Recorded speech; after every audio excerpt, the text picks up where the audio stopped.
Well, it's raining. Just as I suspected it was going to, because the weather said it was going to, which means I am not working on my gazebo greenhouse. But I have other things to do. This is my my toy, my Stealth, and the trunk lid has been needing new paint since I bought it years ago. So today I finally picked up some paint, and I'm going to fix that trunk lid today, and I might do some other repairs too. I've got a little tear down here.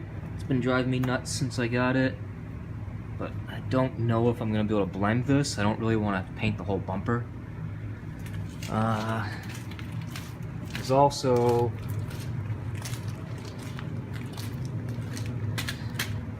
a little bit of damage here from when I decided to tag a guardrail on a road course.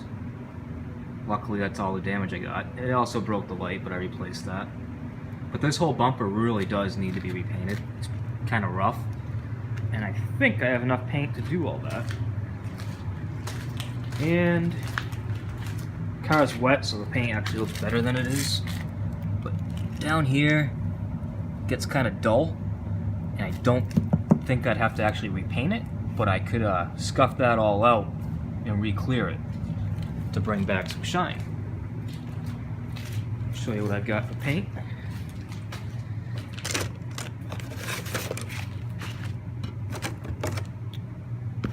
This is PPG shop line, which I really like PPG. This is the actual base coat. This is a tri-coat paint job. This is the pearl coat. And then after the pearl coat, I'll put on the clear coat, which I've got a gallon of that in the cabinet. And time to dry this thing off.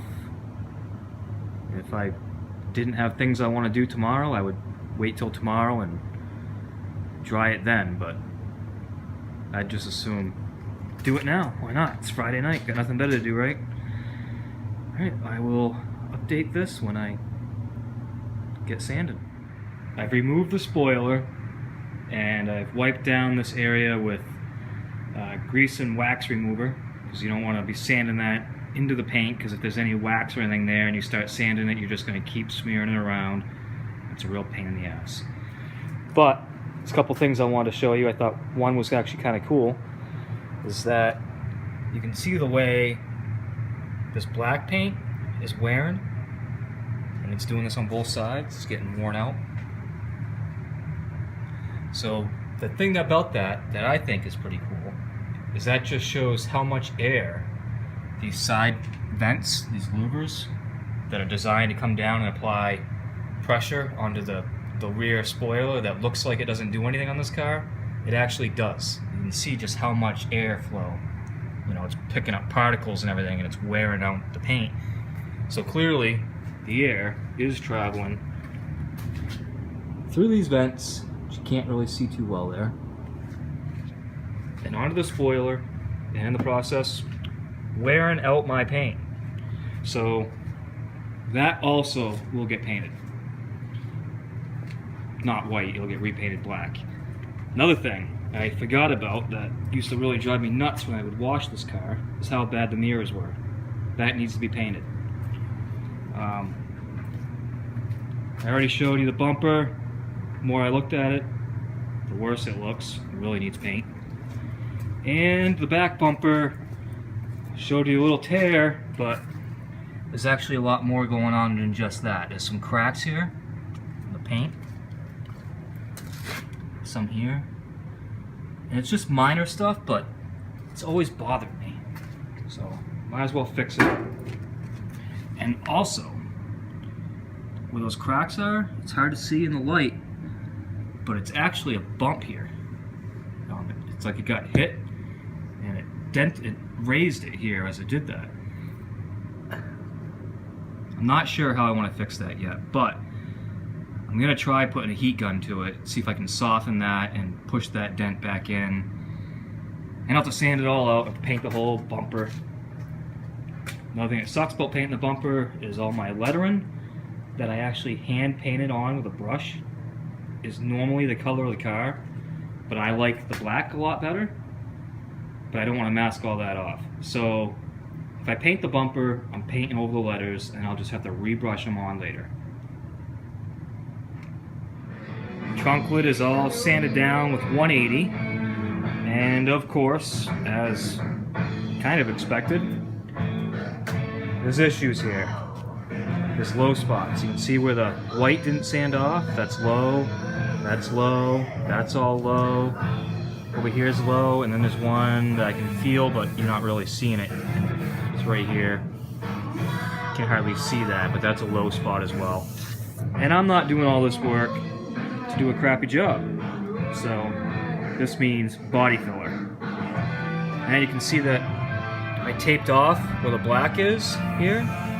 And I did that because I don't want to lose my line. So I'll probably have to redo some of this masking because I'll sand into it a little bit. Same thing with here, that's just to protect that paint. And because I'm going to have to redo this black, but I don't want to sand into it and mess it up. And I have to redo it because of all my high-speed, super fast, 65-mile-an-hour travels down the interstate. Wore out the paint. So that's it.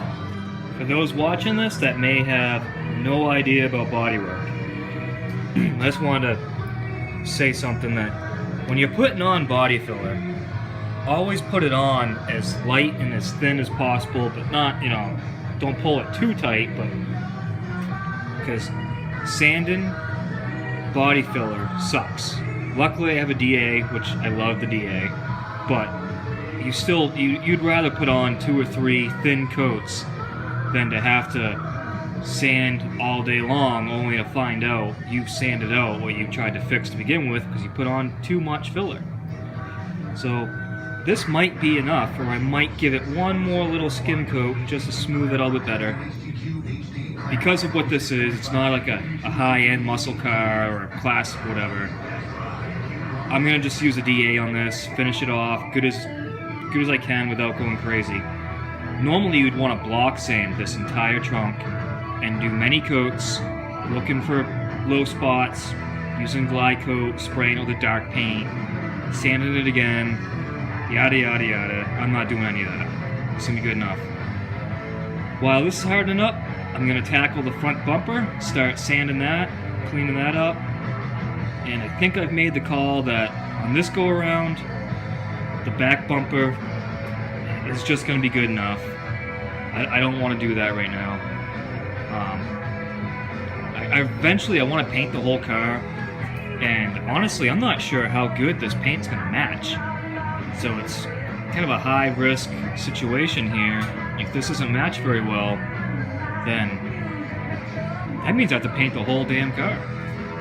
And that would just be a shame to have to put a brand new paint job on the whole car because stuff didn't match. So, wouldn't really be a shame. I kind of want to paint the car, but we'll see. Getting ready for the final masking and painting. Get a spot prime. I'm only gonna prime the areas where there's black showing through. Try to save on paint a little bit. And I wanted you to see just how much work this damn front bumper needed for sanding. It could have used more sanding, really, but I don't even know if I'm gonna keep this bumper. I might change it out, but for now, it's gonna look a whole heck of a lot better than it did. On to masking and priming.